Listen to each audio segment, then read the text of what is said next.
شادان خان بەڵێ باشی سپاس دەکەم ڕێستەیە شادان خان وەختێ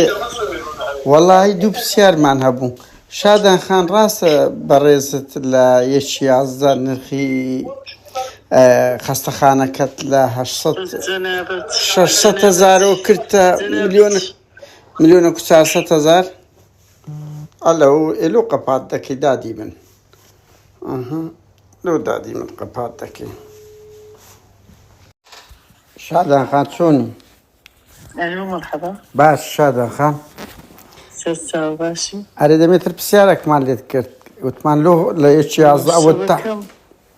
ئێستا شەبەکەت زۆر باشە وە چ تۆ پێیە؟ جەنابەت چێزە ئەمن ناوم قادر نادرا شادان خان ئەڵا بەخوا ڕاست ناکەی